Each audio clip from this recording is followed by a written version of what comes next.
அவங்க நிலைப்பாடுகள் எல்லாத்தையும் நல்லா மார்க்கெட்டிங் பண்ணுவாங்க. ஏடிஎம்கேக்கு மார்க்கெட்டிங் பண்ண தெரியல, டிஎம்கேக்கு மார்க்கெட்டிங் பண்ண தெரியல. ஆனா அவங்க இது தேர்தல் முடிஞ்சோன்னா நிறைய உண்மைகள் இப்போ இன்றைக்கி திமுகவுக்கு சொம்படிக்கிற, காவடி தூக்குற, முட்டு கொடுக்குறவங்களுக்கு தெரிய வரும். அதெல்லாம் தார்மீகமும் கிடையாது, ஒன்றும் கிடையாது, ஒரு வெங்காயமும் கிடையாது. சூரியன் சின்னத்தில் நிற்க சொன்னாங்க, நிற்க மாட்டேன்ட்டார், அவ்வளோதான். 2 சீட்டு கேட்டார், என் டார்ச் லைட் சின்னத்தில் நேரம் முடியாது, நீ சூரியனில் தான் நிற்கணும். அப்போ வேணான்னா அது சந்தோஷம்ட்டாங்க.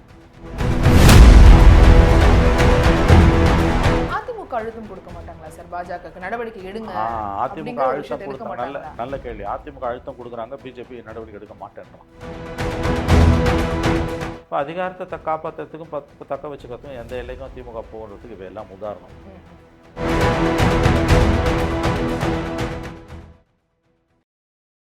பை தி பீப்பிள் நேயர்களுக்கு வணக்கம். நான் பவித்ரா சேவியர்.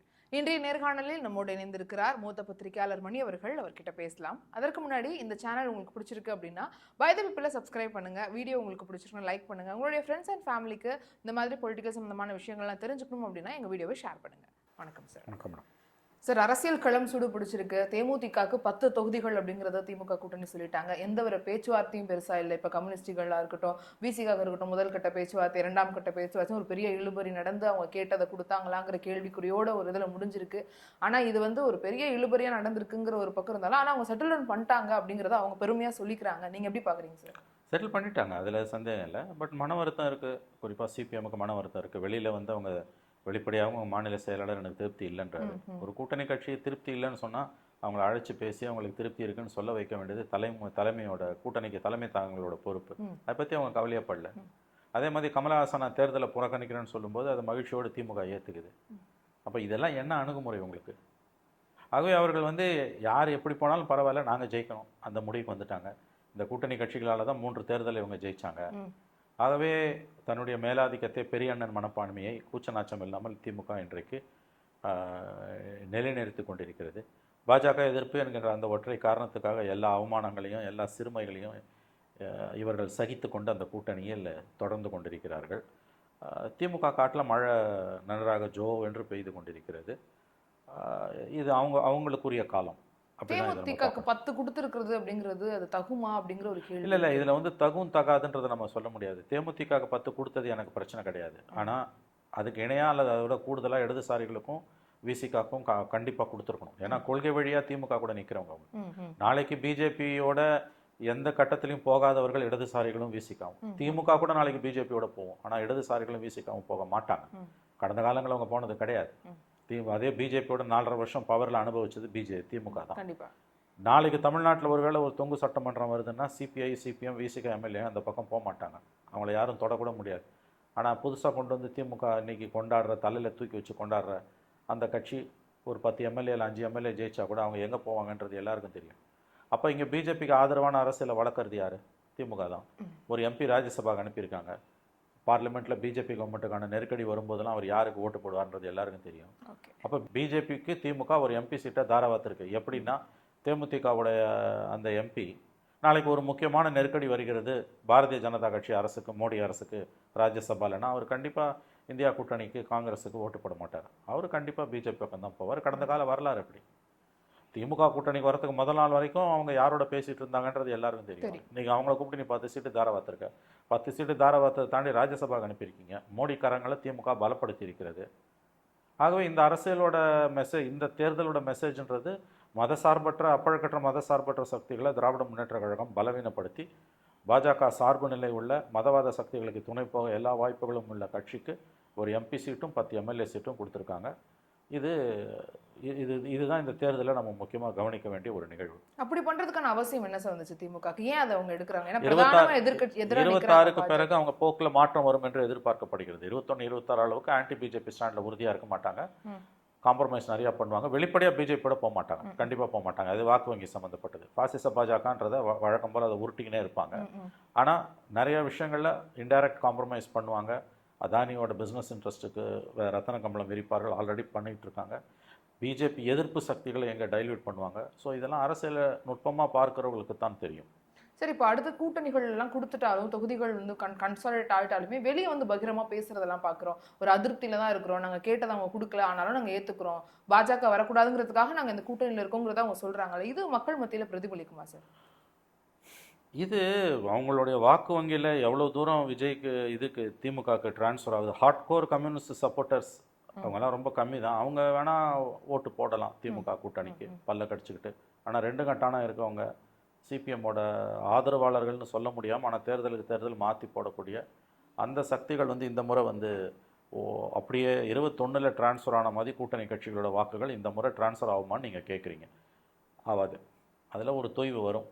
சமாளிச்சுக்கலாம். எதிர்க்க ஓட்டு மூணா உடையுது, பணம் இருக்குது, மீடியா கையில் இருக்குது, நம்ம சமாளிச்சிடலான்ற இருமாப்பில் தான் திமுக வந்து கூட்டணி கட்சிகளை இப்படி இழிவுபடுத்தி கொண்டிருக்கிறது. இந்த 7 ஆண்டுகள் 3 தேர்தலில் மதசார்பற்ற கொள்கையில் உறுதியாகவும் திமுகவுக்கு விசுவாசமாக இருந்ததற்காகவும் கூட்டணி கட்சிகள் பழிவாங்கப்படுகின்றன. Punishment, it is a punishment for their policy coherence and loyalty to DMK. இடதுசாரிகளுக்கு கொடுக்கப்பட்ட பரிசு இது. பழி வாங்குறாங்களா? பழி வாங்குறாங்க, அதில் எந்த சந்தேகமும் இல்லை. அவங்க அந்த பக்கம் பிஜேபியோட நகர ஆரம்பிக்கிறாங்க, மெல்ல மெல்ல நகர ஆரம்பிக்கிறாங்க. அது ரொம்ப நுட்பமாக பார்த்தா தான் தெரியும். இப்போ பார்த்தா தெரியாது. வழக்கம் போல் டைலாகெல்லாம் விடுவாங்க, பிஜேபிக்கு எதிராக பேசுவாங்க, சீன் போடுவாங்க, எல்லாம் பண்ணுவாங்க. பட் 26 தேர்தலில் ஒருவேளை ஜெயிச்சாங்கன்னா, ஜெயித்த பிறகு அவங்களுடைய அரசியல் என்பது 21, 26 மாதிரி ஆன்டி பிஜேபியாக இருக்காது. நிறைய காம்ப்ரமைஸ் பண்ணுவாங்க. காம்ப்ரமைஸ் பண்ணுறது வெளியில் தெரிஞ்சுக்காமல் நடந்துப்பாங்க. அவங்க நிலைப்பாடுகள் எல்லாத்தையும் நல்லா மார்க்கெட்டிங் பண்ணுவாங்க. ஏடிஎம்கேக்கு மார்க்கெட்டிங் பண்ண தெரியல, டிஎம்கேக்கு மார்க்கெட்டிங் பண்ண தெரியல. ஆனா அவங்க நரேட்டிவ் இப்படி தானே செட் பண்றாங்க, டெல்லிக்கும் திமுகவுக்கும் தான் போட்டி, தமிழகத்துக்கும் டெல்லிக்கும் தான் பிரச்சனை. அப்படிதான் பண்ணுவாங்க. நல்ல கேள்வி, அழகான கேள்வி. அப்படிதான் செட்டப் பண்ணுவாங்க. ஆனால் உள்ளுக்குள்ள வந்து நிறைய காம்ப்ரமைஸ் நடக்கும். இங்கே தமிழ்நாட்டில் தெருவில் இருக்க ஒரு லேம்ப் போஸ்ட்டை கேட்டால் கூட ஆன்டி பிஜேபி, அதை இவங்க பயன்படுத்திக்கிறாங்க. புத்திசாலித்தனமாக பயன்படுத்தி மனநிலையை யூஸ் பண்ணிக்கிறாங்க, நல்லா யூஸ் பண்ணிக்கிறாங்க. அந்த கரண்ட்டுக்கு எதிராக இவங்க ஸ்விம் பண்ண மாட்டாங்க. ஆனால் உள்ளுக்குள்ளே இவங்க ஏகப்பட்ட காம்ப்ரமைஸை பண்ணுவாங்க. இது வரைக்கும் இத்தனை குற்றச்சாட்டு, நேரு உட்பட சமீபத்தில் 1060, 200 கோடிக்கு மேலே லஞ்சம் வாங்கியிருக்காங்கன்னு அவங்க இடி தான் ரிப்போர்ட் அனுப்புகிறான் டிஜிபிக்கு. எல்லா இடத்துலையும் எல்லா பத்திரிகாரனும் எல்லா அரசியல்வாதிகளும் அதை வச்சுன்னு இருக்காங்க. எல்லாருக்கிட்டையும் அந்த டோசியர் இருக்குது. ஒரு நடவடிக்கை கூட இது வரைக்கும் எடுக்கல. எஃப்ஐஆர் போட சொன்னால் போட மாட்டேன்றாங்க. மற்ற விஷயங்கள்லாம் என்னென்னமோ பண்ணுற மோடி கவர்மெண்ட்டையும் இது வரைக்கும் தொடக்கூட இல்லை அவங்கள. ஸோ இவ்வளோ பிரச்சனைகள் வந்து திமுக எந்த டிஸ்டர்பன்ஸும் பிஜேபி கொடுக்காம ஹேண்டில் பண்ணுறாங்களா? அப்படி தான் பண்ணுறாங்க. எவ்வளோ சிக்கல்கள் இருந்தும் இவ்வளோ குற்றச்சாட்டுகள் இருந்தும் இதில் பாதி குற்றச்சாட்டுகள் கூட இல்லாத மற்ற மாநிலங்களில் காங்கிரஸுக்கு எதிராக, திரிணாமுல் காங்கிரஸுக்கு எதிராக பாஞ்சு நடவடிக்கை எடுக்கிற இடி இங்கே ஒருத்தர் மேலே கூட ஒரு நடவடிக்கை எடுக்கலையே. அது இப்படி தான் நம்ம புரிஞ்சுக்கணும். ஆகவே நிறைய காம்ப்ரமைஸ் நடக்குது. இது ஒரு மிகப்பெரிய விஷச்சூழல். இது தேர்தல் முடிஞ்சோன்னா நிறைய உண்மைகள் இப்போ இன்றைக்கி திமுகவுக்கு சொம்படிக்கிற, காவடி தூக்குற, முட்டு கொடுக்குறவங்களுக்கு தெரிய வரும். அதிமுக அழுத்தம் கொடுக்க மாட்டாங்களா சார் பாஜக நடவடிக்கை எடுங்க? அதிமுக அழுத்தம் கொடுத்தாங்க. நல்ல கேள்வி. அதிமுக அழுத்தம் கொடுக்குறாங்க, பிஜேபி நடவடிக்கை எடுக்க மாட்டேன்றான். அதான் அதில் இருக்க கேட்ச். நல்ல கேள்வி இது. இப்போ வெஸ்ட் பெங்காலில் எலெக்ஷன் டேட் அனௌன்ஸ் பண்ண உடனே கிட்டத்தட்ட ஒட்டுமொத்த அதிகார வர்க்கத்தையும் மாற்றிட்டான். Chief secretary, home secretary, DGP, ADGP, Calcutta police commissioner, 11 IG, 13 DIG, magistrates எல்லாரையும் மாற்றிட்டான். இங்கே ஒருத்தர் கூட மாற்றலை. லிஸ்ட் எடுத்துகிட்டு போய் எடப்பாடி கொடுக்குறாரு, அமித்ஷா கண்டுக்கவே மாட்டேன்றாரு. இனிமேல் மாற்றுவாங்களா? அது வாய்ப்பு இருக்குது. நீங்கள் மாற்றுங்கன்னா சைலண்ட்டாக இருக்கார் எடப்பாடி. அமித்ஷா இந்த மாதிரி பண்ணால் எப்படி? நீங்கள் எனக்கு நிறையா வேலை இருக்குங்க அப்படின்றாராம்.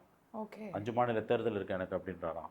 அப்போ தமிழ்நாடு முக்கியம் பார்க்க மாட்டாங்க. தமிழ்நாடு உங்களுக்கு முக்கியம் இல்லை. அவங்க ரேடாரில் தமிழ்நாடு இல்லை. திமுக ஜெயிச்சுட்டு போடுன்ற முடிவுக்கு பிஜேபி வந்துடுச்சு. இந்த எலெக்ஷனில் திமுக பலவீனப்படுத்துறது பிஜேபியோட எய்ம் கிடையாது, ஏடிஎம்கே பலவீனப்படுத்துறது தான் அவங்களோட எய்ம். ஏன்னா இங்கே ஏடிஎம்கே பலவீனமாக இன்னொரு டம் திமுக வந்தால் வந்துட்டு போட்டோம். அப்போ ஏடிஎம்கே இன்னும் பலவீனமாகும். அந்த வெற்றிடத்தில் நம்ம வளரலாம். டிஎம்கே வர்சஸ் பிஜேபின்னு வளர்கிறதுக்கு இந்த தேர்தலில் திமுக ஜெயிக்கணும்னு பிஜேபி விரும்புது. அதை திமுக தனக்கு சாதகமாக பயன்படுத்திக்குது. ஏடிஎம்கேக்கு எந்த விதமான அரசியல் பலமும் சாமர்த்தியமும் பார்கெனிங் பவரும் இல்லை. ஒரு லிஸ்ட்டை கொண்டு போய் 2 தடவை கொடுத்துட்டார். 2 டைம்ஸ் லிஸ்ட் இந்தந்த அதிகாரிகளை மாற்றுன்னு. ஒரு அதிகாரி கூட அமித்ஷா மாற்ற மறுக்கிறார். ஆனால் இப்போ 27 அப்படிங்கிற ஒரு கவுண்ட் தான் பிஜேபி கொடுத்துருக்காங்க. இவர் கை தான் ஓங்கிருக்கு.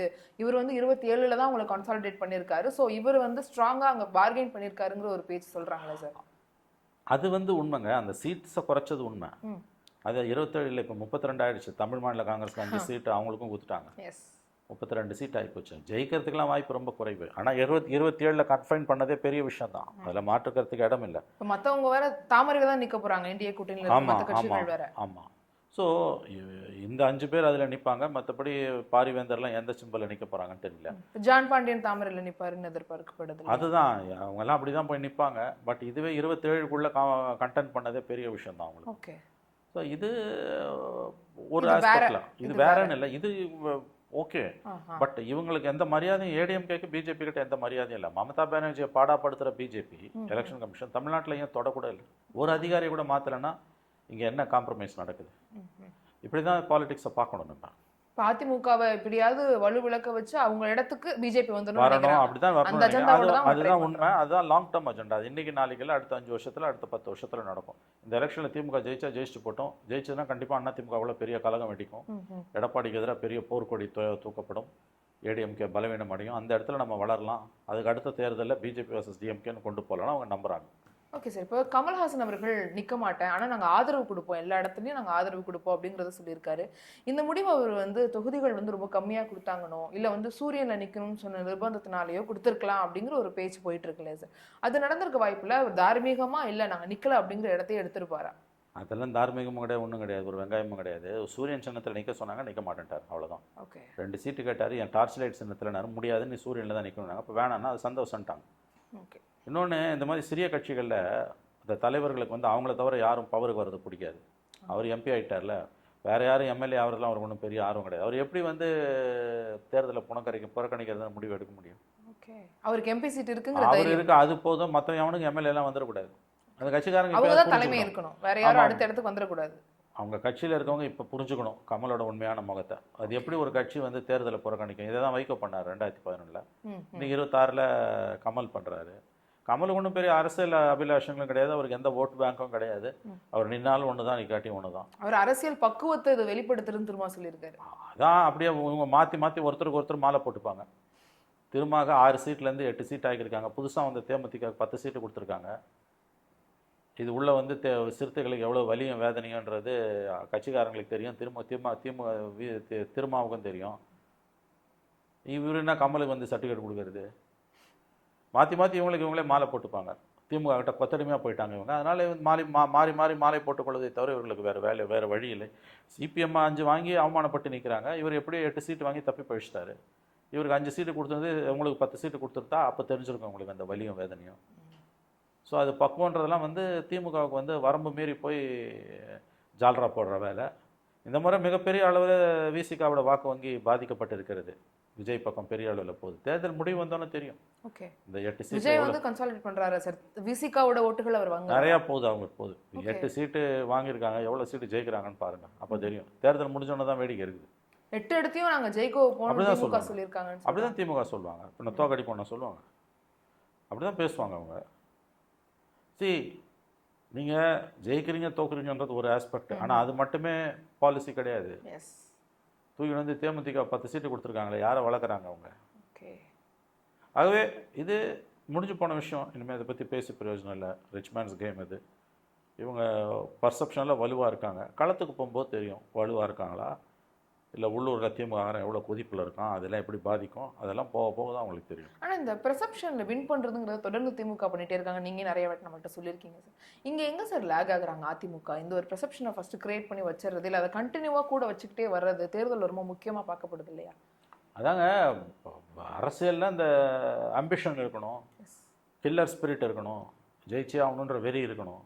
இது எதுவுமே இல்லாமல் சேர்த்த சொத்தை காப்பாற்றிக்கிறதுக்கு தான் அரசியல்னா கில்லர் இன்ஸ்டிங்க்டோ நெரேட்டிவாக வராது. திமுகவுக்கு இன்றைக்கி அவங்க பண்ணுற அரசியல் அதிகாரத்தை கேப்சர் தக்க வைக்கிறதுக்கு பணம் தேவைப்படுது. அண்ணா திமுக இருக்கிற பணத்தை காப்பாற்றுறதுக்கு அரசியல் தேவைப்படுது. அப்போ திமுக தான் ஜெயிக்கும். இப்போதைக்கு திமுக ஜெயிக்கும். இந்த தேர்தலில் ஜெயிச்சதுன்னா இன்றைக்கி அண்ணா திமுக இருக்கிற நிலைமையில 5 வருஷம் பொறுத்து திமுக இருக்கும். இதான் என் அர்த்தம். அதை பற்றி திமுகவுக்கும் கவலை இல்லை. இன்னொரு டம் வந்தால் போதும். இப்போ சம்பாதிச்சதை விட 10 மடங்கு அதிகமாக சம்பாதிக்கலாம், அவ்வளோதான். வேறு என்ன இருக்குது? ஓப்பனாக தானுங்க. இதை தவிர வேறு என்ன இருக்குது இந்த அரசியல்? எல்லாமே அப்படி ஆகிப்போச்சு. 10 வருஷம் கொள்ள வச்ச பணத்தை காப்பாற்றுறதுக்கு அவங்களுக்கு அரசியல். அடுத்து கட்சியை காப்பாற்று, அவ்வளோதான். கட்சியை காப்பாற்றுறத வெங்காயம் தன்னை காப்பாற்றிக்கணும். இப்போ இவங்களை பொறுத்த வரைக்கும் அவர் பிடிஆரோட அந்த ஆடியோ வந்ததில் அவர் பதவியே போச்சு இல்லை? அதில் 30,000 crore சன்னில்லாவும் சன்னு எடுத்துட்டாங்கன்னு சொன்னார்ல. 1 இயரில் எடுத்துட்டாங்க. நைஸ்லி தேவ் டேக்கன்னாரு. அதுக்கப்புறம் ஒரு நடவடிக்கையில் ஒன்றும் இல்லை, அவர் பதவி தான் போச்சு. அதுக்கு பிறகு அவர் பழைய க்ளோரி கிடைக்கலையே. ஃபினான்ஸ் மினிஸ்டர் அந்த வரைக்கும் போன க்ளோரி கிடைக்கவே இல்லையா? இப்போ பிரச்சனை அங்கே இருக்குது. அங்கேருந்து ஆரம்பிச்சிங்கன்னா தெரிய வேண்டிய உண்மைகள் தெரிய வரும். இப்போ தமிழக வாழ்முறை கட்சி வேல்முருகன் வெளியே வந்துட்டாரு, அவர் வந்து ஒரு முடிவு எடுத்துட்டாரு, அந்த மாதிரி ஏன் மாத்தி யாரும் எடுக்கல அப்படிங்கிற கேள்விகளை கேட்குறாங்களா? அந்த ஒரு தைரியம் இல்லையா அவங்களுக்குலாம் அப்படிங்கிற கேள்வி. தைரியம்லாம் ஏதோ ஆப்ஷன் இல்லை, அவர் வந்தார், கடைசி நேரத்தில் தான் வந்தார். அவர் முதலே வந்திருக்க வேண்டியதுதானே. அவருக்கு சீட்டு கொடுக்கலன்னு வெளில வராரு, ஓகே. கொள்கை ரீதியாக வராரு. கொள்கை இல்லைனாலும் நாங்கள் கொள்கை ரீதியாக நிற்கிறோம், அதனால் எங்களுக்கு தனிப்பட்ட லாபம் எதுவும் கிடையாது, கட்சிக்கு அவமானம் இழைக்கப்பட்டிருக்கு, ஆனால் நாங்கள் நிற்கிறோன்னு சிபிஎம் தெளிவாக சொல்லுது. அந்த பக்கம் வந்து அவருக்கு வரணும். ஓகே. வேல்முருகனுக்கு வரல. கம்யூனிஸ்டுகளுக்கு இருக்க பக்குவம் அவங்களுக்கு வரல. கம்யூனிஸ்டுகளுக்கு இருக்க பக்குவத்தை பலவீனமாக வச்சு திமுக அடிக்குது. Okay sir. இப்போ இந்த அதிமுக கூட்டணிக்கு வந்தோம்னா, இங்க அவங்க வந்து 11 அமமுக குடுத்திருக்காங்க, 18 வந்து பாமக குடுத்திருக்காங்கன்றதெல்லாம் பார்க்குறோம். இவங்க ஓரளவுக்கு நல்லா மூவ் பண்ணியிருக்காங்க. இந்த தொகுதி பங்கீடுகளை பொறுத்த வரைக்கும் கரெக்டான இடத்துல கரெக்டான செக்யூர் பண்ணியிருக்காங்க ஒருத்தரையும் அப்படிங்கிறத சொல்றாங்க. அதை நீங்க ஏத்துக்கிறீங்களா? இல்லை அதில் மாறுபட்ட கருத்து இருக்கா? இதில் அதிமுகவுடைய இந்த தொகுதி இல்லை, பங்கீடு. அதிமுக தொகுதி பங்கீடு ஒரு மாதிரி பர்ஃபெக்டாக தான் போயிருக்குது. Yes. யாருக்கும் ஒன்றும் பெரிய வருத்தம்லாம் இல்லை. அமமுகவுக்கு 11 கொடுத்தது, பிஜேபிக்கு 27 கொடுத்துட்டு இப்போ இவங்களுக்கு 5 சீட்டில் அந்த சிம்பிளை நிற்க வச்சதெல்லாம் அவங்களுக்கு இது 32 சீட்டுன்றது பெரிய விஷயம் தான். அதனால் திமுகவை விட அதிமுகவுக்குள்ள சுமூகமாக தான் தொகுதி பங்கீடு முடிஞ்சிருக்குது. ஓகே. அந்த இடத்துல எடப்பாடி ஸ்கோர் பண்ணிட்டார். எடப்பாடியை வந்து எவ்வளோ ஏகனியம் பண்ணாங்க, அவர் பிஜேபிக்கு அடகு வச்சுட்டாரு, தார வாத்துட்டாருன்னு. ஆனால் அவர் 27 சீட்டு கொடுத்து அடக்கிட்டார். நீங்கள் 28 சீட்டு காங்கிரஸ் கொடுத்தீங்க. ஆகவே எடப்பாடி மீது வைக்கப்பட்ட குற்றச்சாட்டுகள் அத்தனையும் திமுகவால் புனையப்பட்டவை, உள்நோக்கம் கொண்டவை, தீய நோக்கம் கொண்டவை, யதார்த்தம் வேறுன்றது தான் வந்து இந்த சீட் ஷேரிங்கில் தெரிய வருது நமக்கு வந்து. அதாவது கிரக்ஸ் ஆஃப் த மேட்டர், திமுக வெளியில் பற்ற வைத்திருக்கிற கதை போல் பிஜேபிக்கு ஒன்றும் ஏடிஎம்கே அடிமை அல்ல. இது கடந்த காலத்துலேயும் தான் உண்மை. வேல் யாத்திரை போகும்போது அது ஒவ்வொரு இடத்துலையும் தடுத்து அரெஸ்ட் பண்ணி உள்ளே வச்சவரவங்கள எடப்பாடி பழனிசாமி தான், பிஜேபியா. ஆனால் அதே திருத்தணியில் கட்சிக்காரன் நடத்துகிற மாநாட்டில் வேலை கையில் பிடிச்சிட்டு ஸ்டாலின் நின்னார். ஆனந்தவுடன் கொடுத்த பேட்டியில் என் கட்சியில் 90% இந்துக்கள்னாரு. அந்த வார்த்தை எடப்பாடி வாயிலேருந்து கூட வரலையே. என் கட்சியில் 90% இந்துக்கள்னு பிஜேபி வாயிலேருந்து கூட வரல, திமுக வாயிலேருந்து தான் வந்தது. இப்போ அதிகாரத்தை காப்பாற்றுறதுக்கும் தக்க வச்சுக்கிறதுக்கும் எந்த எல்லைக்கும் திமுக போகிறதுக்கு இவையெல்லாம் உதாரணம். எல்லாருக்கும் கொஞ்சம் நாளில் இது தெரிய வரும். இப்போ டிடிவி தினகரன் வெளில வந்து சொல்லும்போது, நாங்கள் கேட்ட தொகுதிகள் எங்களுக்கு கொடுத்துட்டாங்க, நாங்கள் சாட்டிஸ்ஃபைடாக இருக்கும் அப்படிங்கிற ஒரு பாசிட்டிவ் நோட்டை எல்லாருமே கொடுக்குறாங்க அங்கே. ஆனால் அதே ஆப்போசிட் இங்கே பக்கம் திமுக கூட்டணியில் வந்து பார்த்தோன்னா, எதிர்பார்த்தது ஒன்று, கொடுத்தது ஒன்று, பட் பரவாயில்ல நாங்கள் இருந்துக்கிறோம் அப்படின்னு ஒரு அதிருப்தியில் இருக்கிற மாதிரி எல்லா கட்சியிலும் இருக்கும். சொல்கிறேன், காங்கிரஸில் தொடங்கி எல்லாருமே அதை சொல்கிறத பார்க்க முடியுது. இது மக்கள் மத்தியில் ஒரு நெகட்டிவ் ஃபேம் கொடுக்கும். வராது, இப்போ பெரிய அளவில் வராது. ஆனால் பழைய 21 ஓட் ஷேர் இப்போ இருக்காது, டிரான்ஸ்ஃபர் இப்போ இருக்காது. உங்களுக்கு திருப்தி இருந்தாலும் இருக்காது, திருப்தி இல்லைன்னா இன்னும் அது குறையும். நிச்சயமாக 21 இந்த கூட்டணி கட்சியோட வாக்குகள் திமுக போன மாதிரி இந்த முறை போவாது. அதில் ஒரு டென்ட் இருக்குன்றதான் நான் கருதுகிறேன். ஓகே. இப்போ ஐயா பாமகன்னு ஒரு கட்சியை தொடங்க போறேன் அப்படின்னு சொல்லியிருக்காரு. தேர்தல் ஆணையத்திட்ட கேட்டிருக்காரு. சசிகலாவும் அவங்களும் சேர்ந்து தனியாக நிற்க போறேன் அப்படின்னா தமிழகத்துடைய தேர்தலில் ஒரு பெரிய தாக்கத்தை நாங்கள் ஏற்படுத்துவோம் அப்படின்னு சொல்லியிருக்காரு. அதை எப்படி பார்க்குறீங்க? அது வாய்ப்பே இல்லை. அது அவருடைய ஆசை. அந்த அணி, சசிகலா ராமதாஸ் அணி எந்த தாக்கத்தையும் தமிழ்நாடு அரசியலே ஏற்படுத்தாது. அவ்வளோதான் சார். அவங்க சரி, இப்போ சீமான் அவர்கள் வந்து அவருடைய பரப்புரைகள் எல்லாம் தொடங்கிட்டாரு அப்படிங்கிறத பார்க்குறோம். அவர் வந்து கூட்டணியே இல்லாட்டியும் வேட்பாளர்கள் பெண்களுக்கு சமமாக கொடுத்துட்டு இருக்காரு. அவருக்கு ஒரு பெரிய ஓட் பேங்க் இருக்குது, அது வந்து கணிசமாக உயர்ந்துக்கிட்டே தான் போகுங்கிற ஒரு ஸ்ட்ராங்கான இடத்துல அவங்க இருக்காங்க. ஆனால் இந்த வாட்டி அது குறையும் அப்படிங்கிற ஒரு பெரிய கருத்துமே வந்துகிட்டு இருக்கு. நீங்கள் எப்படி பார்க்குறீங்க சார் அந்த விஷயத்த? இல்லை, அவருடைய நோக்கம் நல்ல நோக்கம். இப்போ தேர்தல் அறிக்கையெல்லாம் கொடுத்துருக்காரு. ஆனால் நடைமுறைக்கு ஒவ்வாததாக தான் அது இருக்குது. அந்த அறிக்கைகள் நோக்கங்கள் உயர்வாக இருந்தாலும் நடைமுறைக்கு பொருத்தமில்லாததாக அந்த வாக்குறுதிகள் இருக்குது. அவங்க போராடுறாங்க. இன்னும் பல தேர்தல்களை அவங்க சந்திக்க வேண்டியிருக்கும். இப்பொழுதைக்கு அவர்களுக்கு வந்து வெற்றி பெறுவதற்கான வாய்ப்பு என்பது கிடையாது. போராடுறோமா இல்லையான்றதான் முக்கியம். வாழ்க்கையில் ஜெயிக்கிறோமா தோக்குறோமான்றது கிடையாது. அந்த விதத்தில் அவர் வந்து கடுமையான போராட்டத்தை மேற்கொண்டிருக்கிறார். அதுக்கு மேலே நான் எதுவும் சீமான விஷயத்தில் சொல்ல விரும்பலை. ஏன்னா இன்னும் பிரச்சாரத்துக்கு போகணும். எல்லாருமே பிரச்சாரத்துக்கு போன பிறகு மக்கள் ரெஸ்பான்ஸ் எப்படி இருக்குன்றதை பார்த்து தான் நம்ம முடிவு பண்ண முடியும். இப்போ பிரச்சாரத்துக்கு போகிறத எல்லா தலைவர்களுமே தொடங்கிட்டாங்க, தேதிகள் கூட அறிவிச்சிட்டாங்க. ஆனால் தாவேகா ஒரு சைலண்ட் கீப் அப் பண்ணுறாங்க, அவங்க ஒரு இன்ஆக்டிவ் பாலிடிக்ஸ்லேயே இருக்காங்க அப்படிங்கிற விமர்சனங்கள் வைக்கப்படுதில்ல சார்? 30ஆம் தேதி தான் உங்களுக்கு இது வருது, நாமினேஷன் ஸ்டார்ட் ஆகுது. அதுக்கு பிறகு தான் இந்த கேள்விக்கு பதில் சொல்லி யாருமே இன்னும் கேம்பெயின் ஸ்டார்ட் பண்ணல. ஸ்டாலினும் போல, எடப்பாடியும் போல. 30ஆம் தேதி நாமினேஷன் ஸ்டார்ட் ஆகி 3ஆம் தேதி 4ஆம் தேதி முடியுது. அதுக்கு பிறகு தான் பிரச்சாரம். 3ஆம் தேதியிலேருந்து தான் ஸ்டாலின் பிரச்சாரத்தை தொடங்குறார். அதனால் நம்ம ஏப்ரல் ஃபர்ஸ்ட் வீக்கில் தான் தாவேகாவோட நிலைப்பாடு பற்றி நாமினேஷன் டேட்ஸ் முடிஞ்ச பிறகு தான் நம்ம சொல்ல முடியும். அதுக்கு முன்னால் பேசுவது அதிக பிரசங்கத்தனமாக இருக்கும். ஆனால் அவங்கக்கிட்ட பாலிடிக்ஸ் இல்லைன்றது உண்மை. இப்போ இந்த கட்சிகள்லாம் வந்து இவ்வளோ ஆக்டிவாக இருக்காங்க, அவங்ககிட்ட இல்லை. தேர்தல் அறிக்கை எப்போ வெளியிடுவாங்கன்னு தெரியல. விஜய் வந்து தேர்தல் அறிக்கை வெளியிடுவாரா, இல்லை வழக்கம் போல் புஷி ஆனந்த் ஆதவர்ஜனாலாம் வெளியிடுவாங்களா? ஆகவே அவர் இது வரைக்கும் மக்களே சந்திக்காதவர், ப்ரெஸ்ஸையும் சந்திக்காதவர், இந்த முறையும் அப்படி தான் இருப்பாருன்ற எண்ணம் வருது. இதெல்லாம் வந்து ஏப்ரல் ஃபர்ஸ்ட் வீக் வாக்கில் நமக்கு கன்ஃபார்ம் ஆகும். பாதவர்ஜன சொல்றாரு காங்கிரஸ்ல அதிருப்தியில இருக்காங்க, எல்லாரும் எங்க வாசல்ல நிக்கிறாங்க, பனையூர் வாசல்ல வந்து நிக்கிறாங்க அப்படிங்கறத சொல்றாரு. அப்படிதான் நான் காங்கிரஸ்ல அப்படிலாம் இருந்து அதிக மத்த அது கட்சிகள் அதிக வராங்க. பிரசங்கித்தனமான வார்த்தை. அப்படிலாம் யாரும் போய் ஒரு வீட்டு வாசல்ல நிக்கல. பனையூர் வாசல்ல நிக்கல. அது அவராக கற்பனை செய்து கொண்டு பேசிக் கொண்டிருக்கிறார். ஆதவர்ஜன பேசுற நிறைய விஷயங்கள் விமர்சனம் ஆகுது சார். அவர் வந்து பேசுறதுதான் ஒரு நெகட்டிவ் ஃபேம் கொடுக்குதுங்கிற விமர்சனம் வைக்கிறாங்க. அது அப்படி ஆகுதா சார்? அப்பப்போ அவர் பேசுற விஷயங்கள் தாவேக்காக்கு நெகட்டிவா போய் சில முடியுதா? நேரங்கள்ல அது நெகட்டிவா போய் முடியுது. அது உண்மை. ம், ம், விஜய் பேசணும். அவர் பேசாம யாரோ பேசுனாங்கன்னா இதெல்லாம் நடக்கும். ம். தலை இருக்கும்போது வால் ஆடக்கூடாது. இங்க வாலுங்க மட்டும்தான் ஆடுது. ஓகே, தலை அமைதியா இருக்குது. தலை அமைதியா இருக்குதுன்னா வாலுங்களுக்கு கொண்டாட்டம் தான். ஓகே. இப்போ விஜய் அவர்கள் தொடர்ந்து பேசணும், இல்ல ஏதாவது ஒரு இடத்துல ஒரு ஆக்டிவா இருக்கணும், ஒரு அறிக்கை விடணும், இல்ல எல்லா விஷயங்களுக்கு ஏதாவது பதில் சொல்லணும்ன்றாங்க. ஆனா அவர் டெய்லி பாலிடிக்ஸ்க்கு வர மாட்டேங்கிறாருங்கிற விமர்சனம் இருக்குல்ல சார்? வெயிட் பண்ணுங்க. எப்போ இவ்வளோ தூரம் பொறுத்துட்டீங்க, ஏப்ரல் ஃபர்ஸ்ட் வீக்லேருந்து பார்ப்போம்.